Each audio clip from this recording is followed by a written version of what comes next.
여러분 안녕하십니까? 지금이 일요일 오전 8시 28분입니다. 아침을 먹었으니까 또 이제 이광수에 관해서 계속 해야죠. 문학세계 사상을 접하면서 이광수는 마테오 복음서를 읽고 세례자 요한의 행위를 그대로 모방하고 싶어 했을 정도로 감동받았으며, 레프 톨스토이의 작품 기독교 사상이 나타나 있는 예술론에 심취하여 이 같은 기독교 정신을 자신의 작품 속에도 구현하려 하였다. 이광수는 1920년에 금열 조선 야소교회의 문제점을 발표하였는데, 이는 이광수가 당시 조선교회의 문제점을 기독교인의 관점에서 비판할 수 있는 안목을 갖고 있었음을 말해준다. 조선교회는 너무 권위적이고 계층적이다. 조선교회는 세상과 교회를 너무 이분화해서 교회에만 치중하고 그리스도인들의 소명인 세상 일을 통한 하나님의 역사는 외면한다. 3. 상당수 개신교 목사들이 수준이 형편없다. 비합리적이고 미신적인 신앙인들이 너무 많다. 기도가 만병통치약인 줄 안다. 한민족을 규몽하자면서 미신적 신앙을 전수하니 이게 웬 말이냐. 4. 조선교회는 개신교회와 천주교회 모두 합쳐서 100년이 넘는 선교 역사를 가졌는데 어째 조선에는 제소리 하나 없이 다 가져온 것이냐. 조선의 그리스도인들은 정체성이 없다. 5. 선교사들과 그들이 인정하는 몇몇 개신교 목사들이 성서 해석의 독점권을 가졌다. 다양하고 자발적인 성서를 연구하는 그리스도인의 모임을 인정하지 않는다. 조선의 기독교는 감정적이고 개인주의적이며 신비적인 체험만을 강조한다. 그의 작품에서 기독교 사상이 깃들어 있다는 주장도 있다. 송영옥에 따르면 기독교적 사상이 깃들어 있지만 그는 기독교 사상을 교리로서가 아니라 독자의 정서에 호소하고 고양된 정서의 감동을 통하여 깨닫도록 만들었다고 한다. 그러니까 송영옥이라는 사람이 이광수의 문학작품에 관해서 얘기를 하는데, 이광수의 문학작품들을 보면은 기독교적인 사상으로 쓰여져 있다는 겁니다. 그래서 그거를 기독교 교리적으로 이렇게 쓰여졌다는 것이 아니라 기독교적인 정서, 그런 걸로 이제 작품이 쓰여졌다는 것이죠. 하여튼 이것은 이런 문제는 보는 사람마다 어떤 관점에서 보느냐 이렇게 차이가 날 수 있는 얘기니까 극히 이것은 주관적인 얘기죠. 그래서 내가 이 기독교를 비판하는 얘기를 이광수가 했는데, 나는 지금도 기독교가 여러 가지 문제점을 많이 내포하고 있죠. 근데 이광수가 살았을 당시 그 시대에도 이 기독교가 많은 문제점을 가지고 있었나 봐요. 그래서 이런 이광수가 기독교가 가지고 있는 문제점을 얘기를 한 것입니다.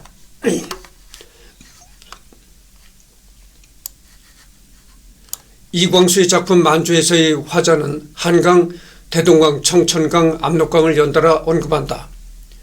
그런 화자의 시점은 자연 그들의 풍경을 관찰하는 시점이 아니라 풍경을 파노라마처럼 펼치며 달리는 기차와 매개된 시점이다.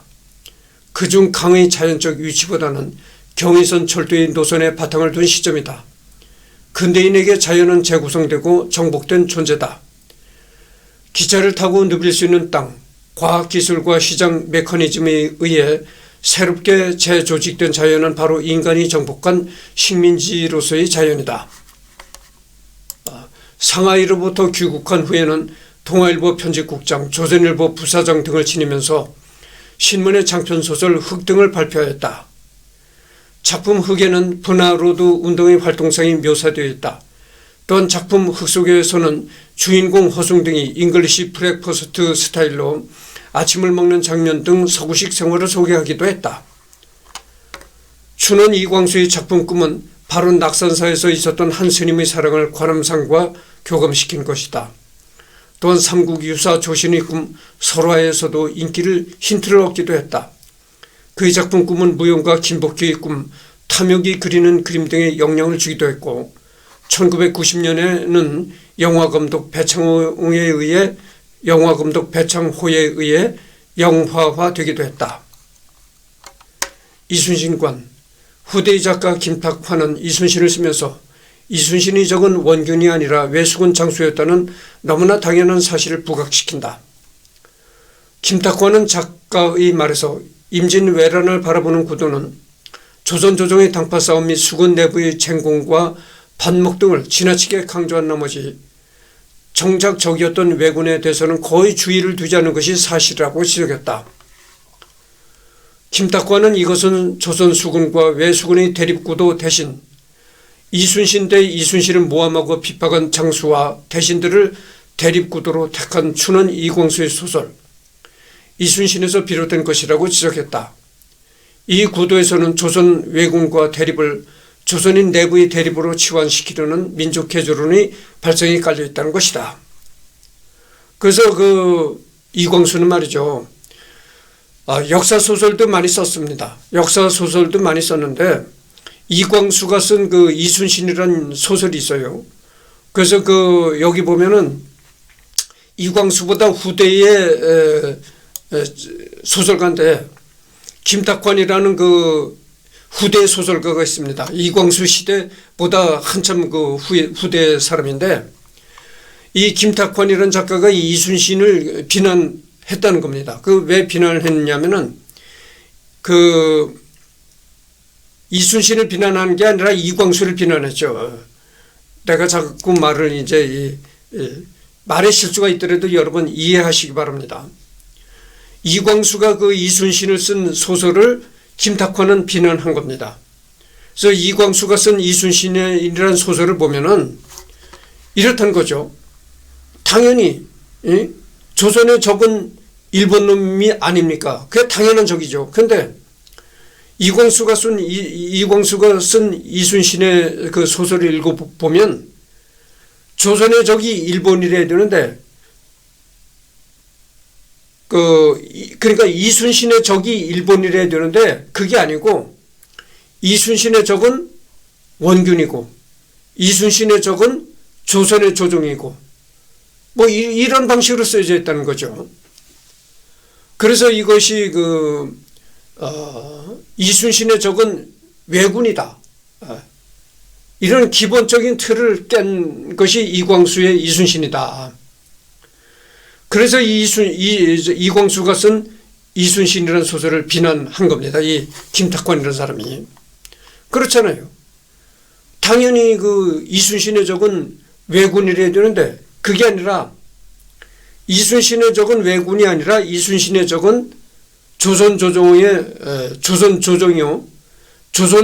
있는 대신들이다. 이런 식으로 이제 구도가 되어 있다는 겁니다. 그래서 이제 그런 점을 이광수가 쓴 이순신의 소설을 그런 측면에서 이제 비판을 가한 겁니다. 그리고 로맨스 작품이시죠. 그런 작품에서 남녀간의 사랑과 낭만을 다뤘다. 이광수가 무정에서 힘주어 강조한 것은 정의고 그것은 후대 김동리나 박완서에게서 심지어 최근 젊은 작가들에게까지 이어져 변주되어 왔다. 20세기 한국의 소설, 작품, 드라마, 영화 등에는 남녀간의 사랑을 소재로 한 작품들이 주를 이루었다. 작품에서는 두 남녀 주인공은 그토록 그리워하다 오랜 시간이 흐른 뒤에 만나서 손만 잡고 산다. 이는 20세기 초 이광수의 소설들에서부터 시작된 장면이다. 이 로맨스, 사랑, 러브 이런 거는 정말 인류가 존재하는 인간이 존재하는 한 계속될 모티브가 되는 것이죠.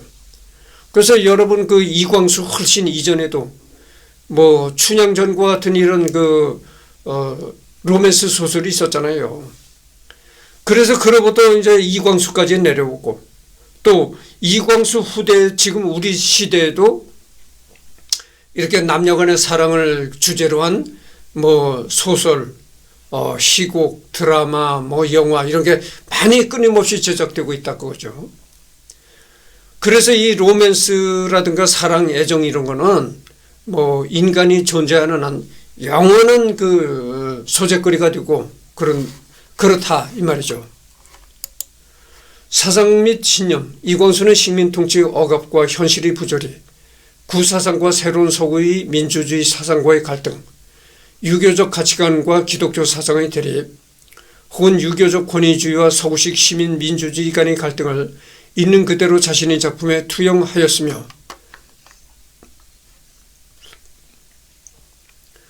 넓게는 일제와 조선 총독부의 억압과 폭력에서부터 가깝게는 가족과 친구, 주변인들에 의한 정신적, 육체적 폭력을 고발하였다. 그리고 권위와 관습이라는 이름하에 폭력을 적극 지적하고 비판하였다. 그는 이를 방대한 소설, 논문, 칼럼과 논설문, 시가, 수필류, 기행문 형식으로 표현했다. 유교적 가치관과 기독교의 사상의 대립. 여러분, 유교와 기독교 사상의 대립. 이게 우리나라에 조선 말기에 말이죠. 가톨릭을 믿는다 하면 잡아다가 죽였습니다. 가톨릭 신자들을.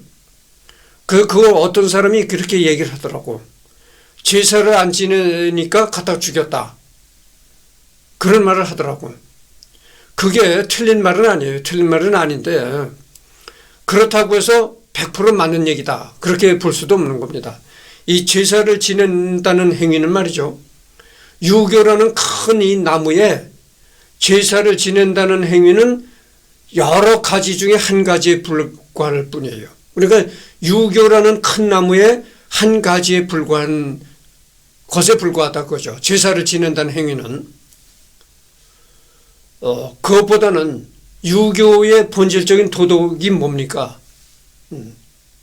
유교에서 이 주장하는 본질적인 도덕이 신하는 임금에게 충성하고 자식은 부모에게 효도하고 이런 것이 이제 유교에서 주장하는 기본적인 도덕이었단 말이죠. 사람으로서 갖추어야 할 도덕. 그래서 그것이 삼강오륜이다 해가지고 그런 식으로 했었는데 이 카톨릭이 우리나라에 처음 들어왔을 때 보니까 이 카톨릭에서 주장하는 거는 평등사상을 주장한다는 거죠. 평등사상.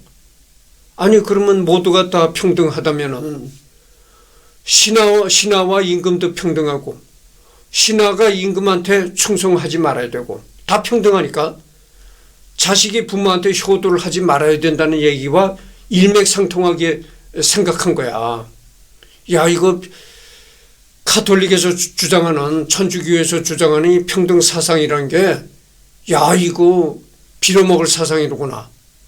이게 앞으로 우리 조선 사회를 크게 참 쓰나미적으로 바꿔놓을 그런 사상이로구나. 이렇게 카톨릭 사상을 아주 위험하게 본 것입니다. 그러니까 여러분 조선이라는 나라는 유교 이념으로 통치를 했던 나라잖아요. 유교적인 도덕으로 이 조선 사회를 이렇게 올가매고 통치를 했단 말이죠. 근데 이 카톨릭 평등 사상이 들어와서 자꾸 민간에 퍼지다 보면은 삼강오륜이고 이런 나발이고 다 없어져 버리는 거야. 누구나 평등하다는 평등 사상이 퍼지게 되니까 야, 이거 큰일 났다. 이래가지고 이제 천주교 사상을 막으려고 그렇게 천주교를 믿는 사람들을 잡아다가 죽인 겁니다. 그래서 그 천주교를 믿는 사람들을 갖다 죽인 거를 제사를 지내지 않아서 죽였다. 물론 그게 아주 틀린 말은 아닌데 그렇다고 해서 정답이라고 할 수도 없는 겁니다. 정답은 뭐냐? 유교와 카톨릭의 갈등이다. 유교와 카톨릭의 충돌이다. 이렇게 생각하는 게 100% 정답인 겁니다. 그러니까 유교와 카톨릭의 충돌이 바로 그 조선 사회에 있었던 일이다. 이렇게 얘기를 하는 게 정확한 정답이 될 수 있는 겁니다. 민족 개조론. 이광수는 늘 거짓말 잘하고 남을 속이고 하는 민족성을 개량하고 조선 민족의 내실을 철저히 다지자고 주장하였다. 이광수는 조선이 일제 식민지가 된 원인을 게으름, 나태함, 안일함, 위선, 허례허식 등으로 보았다. 그는 서구와 일본처럼 근면한 성실성, 진솔함, 자유주의적인 가치관을 몸에 익히고 생각을 바꿔야만 독립의 첫걸음을 뗄 수 있다고 역설하였다. 그는 한국인들의 요령과 술수, 시기심, 거짓말 등이 만연하다며 이러한 습성을 버리지 않고는 독립을 이룩할 수 없으며 독립하더라도 독립국가를 유지할 수 없으라고 봤다. 이하 이제 생략. 불행히 현재의 조선인은 이와 반대다. 허위되고 공상과 공론만 즐겨 나태하고 서로 신의와 충성심이 없고 술수를 부리며 매사에 용기가 없고 이기적이어서 사회 봉사심과 단결력이 없고 극히 빈궁하고 그는 이렇듯 열등한 민족성을 지닌 조선인들이니 당장 독립하는 것은 시기상조요. 민족성부터 개조해야 독립할 수 있다는 주장이었다. 신돌석을 밀고 한 조선인부터 한일합방 이후 다수의 조선인들이 일제체제에 협력하여 생계를 유지하는 점 등은 독립운동에 대한 환멸을 불러왔다. 또한 시기심과 술수와 요령, 거짓말이 만연한 것이야말로 조선인의 가장 열등한 습성이라며 이러한 습성을 고치고 진실되고 참될 것을 계속 호소하였다. 이광수가 잡지 개벽에 민족 개조론을 발표한 직후 이광수의 집에 칼을 든 청년들이 난입했으며 개벽사의 기물들이 파괴되었고 이광수를 강사로 초빙했던 사람까지 습격당하기도 했다. 이광수는 감정적으로 행동하는 것은 손해를 보는 지름길이라며 이를 한탄하였다. 이를 두고 언론인 김대중은 춘원 이광수가 쓴 민족개조론을 읽으면 우리는 모두 슬퍼지기 마련이다. 우리 민족이 그렇게 비참하고 천박했었는가 하는 점이 슬프고 그래서 나라를 빼앗긴 것이 슬프고 옳은 소리를 옳지 못한 시기에 내놓는 작가의 시대착오가 슬프다. 그러나 지금에 와서 그 글의 시대적 상황과 배경을 가리고 또 그 글을 쓴 작가의 이름을 가리고 다시 읽어보면 우리가 앞으로 무엇을 해야 하는가에 대한 해답을 얻을 수도 있다. 민족을 개조하기보다 민족을 개선하는 길을 찾을 수도 있다는 생각이다. 고 평하였다. 그래서 여러분들 여기 김대중이라고 하니까 대통령을 지냈던 그 고 김대중 씨를 생각하면 안 됩니다. 여기 이 김대중이라는 양반은 대통령을 지냈던 사람이 아니고 그러니까 동명이인이죠. 이름은 같은데 다른 사람이다 그죠. 여기에 나온 김대중이라는 사람은 대통령을 지냈던 사람이 아니고 이제 대학을 졸업하고 조선일보에 기자로 입사를 해가지고 평생 조선일보에서 근무했던 사람입니다. 그래서 지금은 그래서 퇴직할 무렵에는 조선일보 주필이었었나 그렇게까지 했었습니다. 여러분들 그 신문사에서 주필이라고 하면은 굉장히 중요한 자리입니다. 그렇다는 걸 말씀드리고. 그래서 그 조선일보 주필이가 그것까지 지냈다가 이제 퇴직했는데 퇴직한 후에도 그 칼럼이라든가 이런 걸 계속 조선일보에 기재하고 있습니다. 그래서 이 양반은 그 평생 직장이라는 개념을 몸소 실천한 분입니다. 그래서 서울대를 졸업받고 바로 이제 조선일보 기자로 입사를 해가지고 퇴직할 때까지 오직 조선일보에만 있었다. 이런 얘기죠. 그래서 그 조선일보 주필을 지냈던 이 김대중 씨가 이런 글을 쓴 겁니다. 그 이광수의 그 민족 개조론에 관해서 이런 글을 쓴 겁니다. 작가 이인화는 그 논문의 한계도 불구하고 우리는 다수의 세론을 두려워하지 않고 한 사회가 가질 수 있는 극한의 비전을 제시했던 작가 이광수의 용기에 진정한 의경의 마음을 갖게 된다고 하였다. 또한 김대중은 이광수의 민족 개조론을 읽어보면 우리는 그의 글에서 오는 오늘의 고민을 발견할 수 있다며 그가 그 글을 쓴 시점과 상황이 결코 바람직한 것은 아니었어도 그의 민족 개조론에는 시대를 초월하는 우리 모두의 자화상이 그려져 있다고 평하기도 했다. 이광수는 정신적으로 진실되고 참될 때만이 조선이 진정으로 독립할 수 있다고 보았다. 1920년대의 이광수는 독립운동에 대한 회의론을 풍겨되었다. 1930년대에 가서는 독립무용론을 주장했다. 이때 이광수는 3.1운동을 무지몽면 야만 인종이 지각 없이 따라서 한 것이라고 하고 식민지 하에서 모든 활동은 비정치적이어야 한다고 주장했다. 1922년 이광수가 민족개조론을 낸 이후 한국 사회와 한국인들에 대한 평가나 한국인론, 한국 사회로는 늘 격렬한 논쟁을 촉발하는 강한 인화성을 보여왔다. 또한 춘원 이광수는 주정 잘하기로 첫째가 아라사, 둘째가 일본, 셋째가 조선 사람이라고 지적했다. 실력 양성론. 그는 민족의 정신개조와 함께 실력을 양성하는 것이 민족의 독립을 달성할 수 있는 길이라고 보았다. 이광수는 말이죠.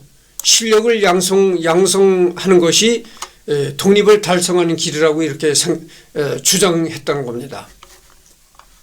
그래서 여기 읽어봅시다. 1924년 이광수가 동아일보에 5회에 걸쳐 발표한 민족적 정류는 사회적으로 큰 파문을 불러일으켰다.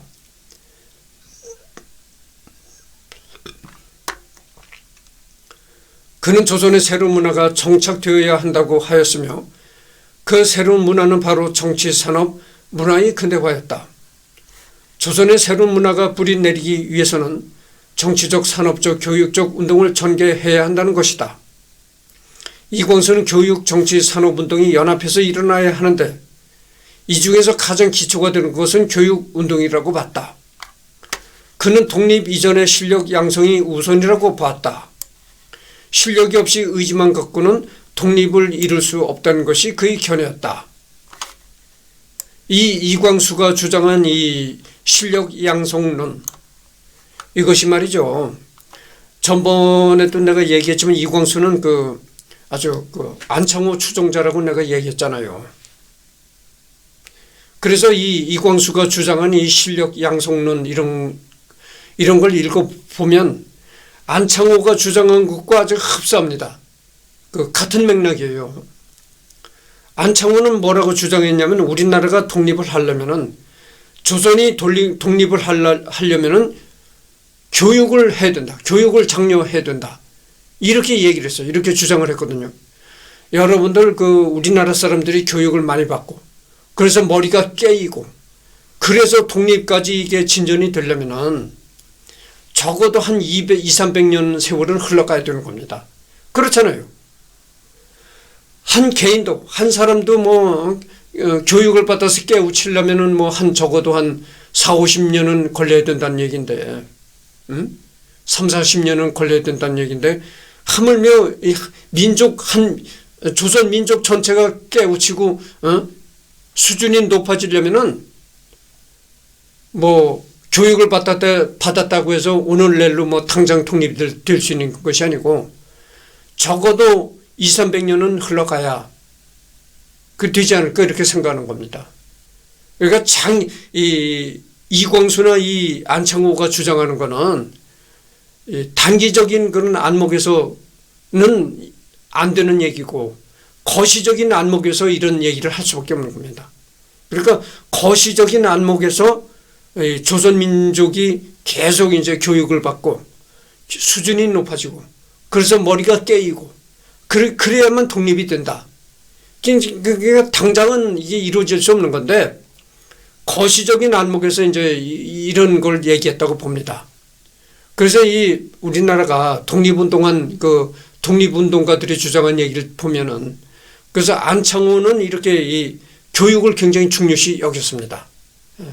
이렇게 조선 민족이 계속 교육을 받고 머리가 깨어져야 된다 이런 걸 주장한 사람이고 그와 반면에 이승만이는 이제 우리나라보다 힘이 센 큰 미국의 힘을 등에 업고 외교로서 독립을 쟁취해야 된다. 그래서 외교로 우리나라보다 힘이 센 강대국을 등에 업고 외교로 독립을 쟁취해야 된다. 이렇게 외교 독립을 주장한 사람이 있고 그 다음에 김구는 뭘 주장했습니까? 김구는 무력 투쟁이죠. 그거를 일본과의 무력 투쟁으로 독립을 주장해야 된다. 이렇게 주장한 사람이에요. 그러니까 세 사람마다 다 틀리죠. 견해가. 근데 이승만이는 김구 같은 스타일을 제일 경멸했어요.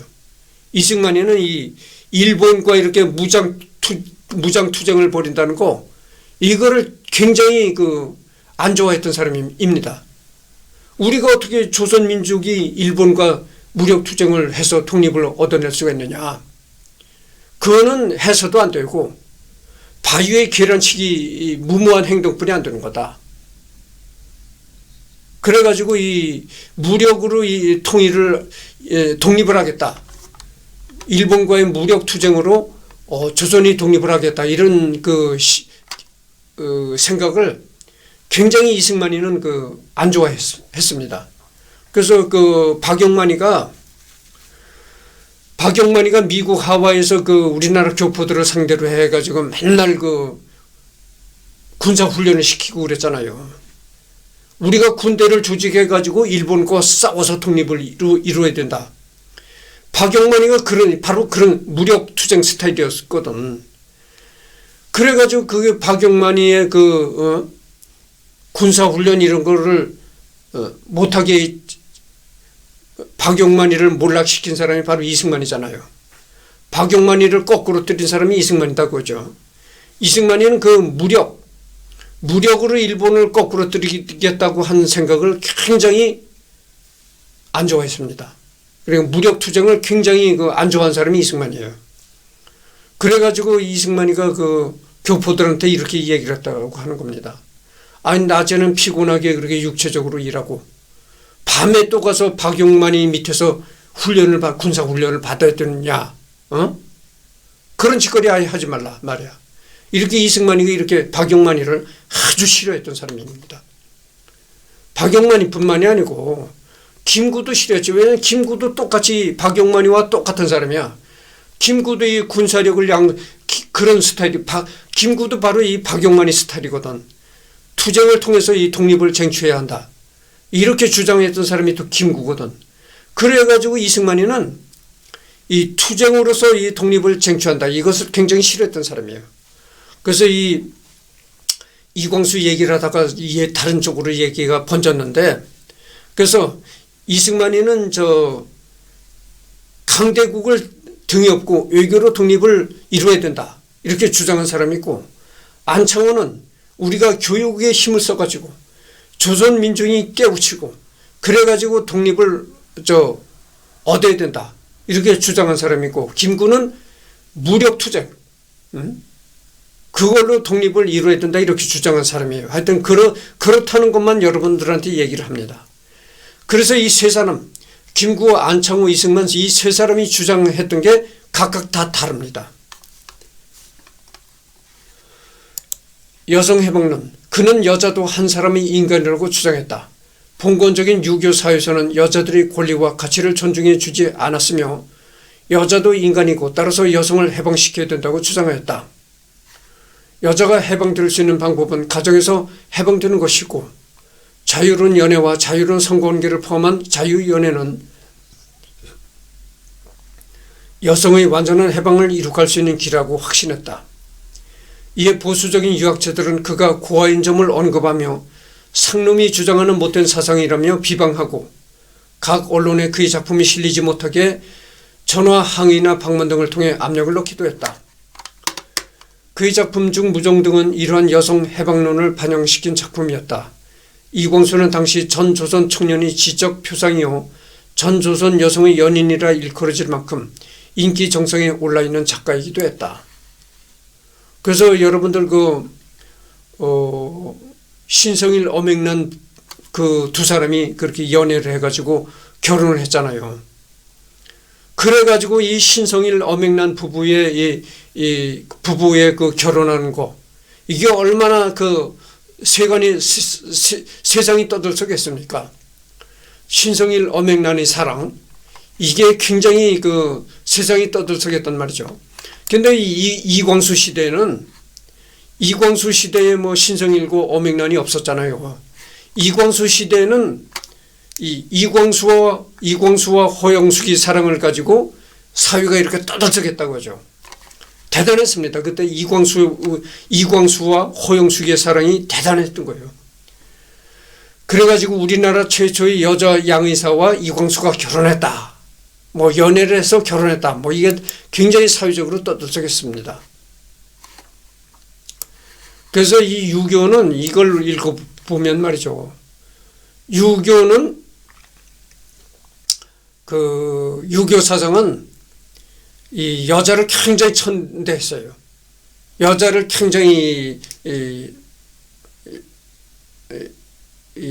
천시했다 그거죠. 여성을.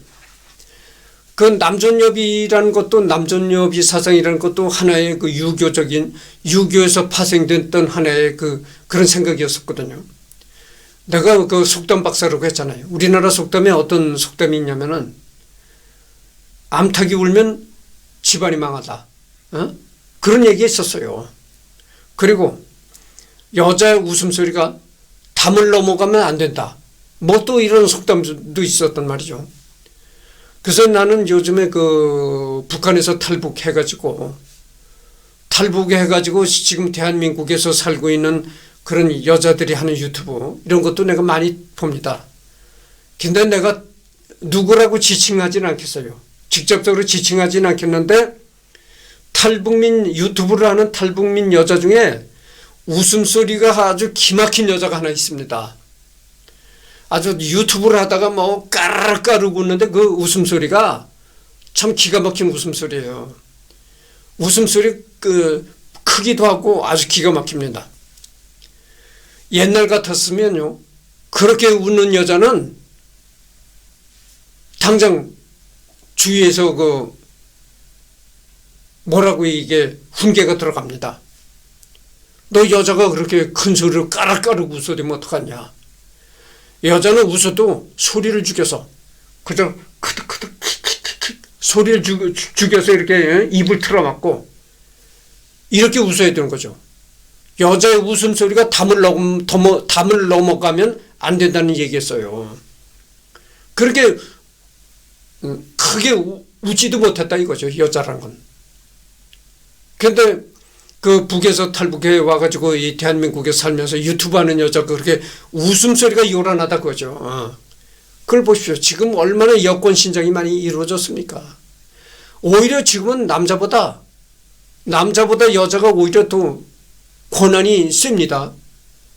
여성 상위 시대예요. 지금은. 여자의 권한이 남자보다 더 윗단계 위에 있는 겁니다. 그래서 지금 여성 상위 시대다 뭐 이런 얘기까지 나왔잖아요. 지금 그렇잖아요. 지금 뭐 결혼도 여자가 남자를 선택하는 시대지 남자가 여자를 선택하는 시대입니까? 그게 아니잖아요. 그만큼 여자들의 이 인권이 여권이 그렇게 많이 높아졌다고 하죠. 누군가 그래. 내가 결혼 안 하고 이렇게 혼자 산다고 하니까 여자를 고르느라고 못 갔구만 이렇게 얘기하는 사람이 있습니다. 항시 남자는 여자를 고르는 존재, 고르는 존재라는 겁니다. 이렇게 여자들이 많아서 이 여자하고 할까 이 여자하고 할까 이렇게 고른다는 겁니다. 이 여자를 하고 할까 이 여자하고 할까 이게 고르다가 시간을 보내가지고 못했다는 겁니다. 그래 나보고 그래. 눈이 높아가지고 이 여자를 고르다가 못 갔구만. 진짜 현실이 그렇습니까? 그게 아니고 지금 현실은 남자가 여자를 고르는 게 아니라 여자가 남자를 고르는 세상이 된 겁니다. 여자가 남자를 골라요. 그런 세상이라니까. 그러니까 여성 상위 시대라니까. 그만큼 여권이 굉장히 높아졌습니다. 그러니까 이광수가 살았을 때는 이렇게 그 여자들에 관한 여자들의 그 여권이라는 게 형편없었을 때죠. 이광수가 살았을 때는 바로 그런 시대였습니다. 암탉이 울면 뭐 집안이 망한다든지 여자 웃음소리는 담을 넘어가면 안 된다. 뭐 이런 얘기들이 통용되던 그런 시대였어요. 그런 시대에 이렇게 그 이광수는 시대를 앞서가는 여성 해방론을 주장했던 겁니다. 그래서 내가 뭐 전번에도 계속된 얘기입니다만은 이광수가 주장한 얘기들이 다 지금 우리 시대에 이렇게 생각을 해보면 다 맞는 얘기예요. 틀림없는 얘기입니다. 여자도 사람인데. 그렇게 여성을 자꾸 이렇게 걸어가면 되겠어요? 그러니까 이것이 뭐 다 맞는 얘기인데 다만 뭐냐면 시대를 너무 앞서갔다. 그런 얘기죠. 시대를 너무 앞서가가지고 이광수가 이제 욕을 먹었다 이런 얘기 드는 겁니다. 그래서 이제 그 녹화를 시작한 지가 37분을 경과했거든요. 그래서 오늘은 여기까지 하고 다음에는 이 자유주의론 이걸 해두겠습니다. 아직도 이광수가 많이 남아있는데요. 지금까지 한 게 한 3분의 2를 했습니다. 3분의 1 정도가 아직도 남아있습니다.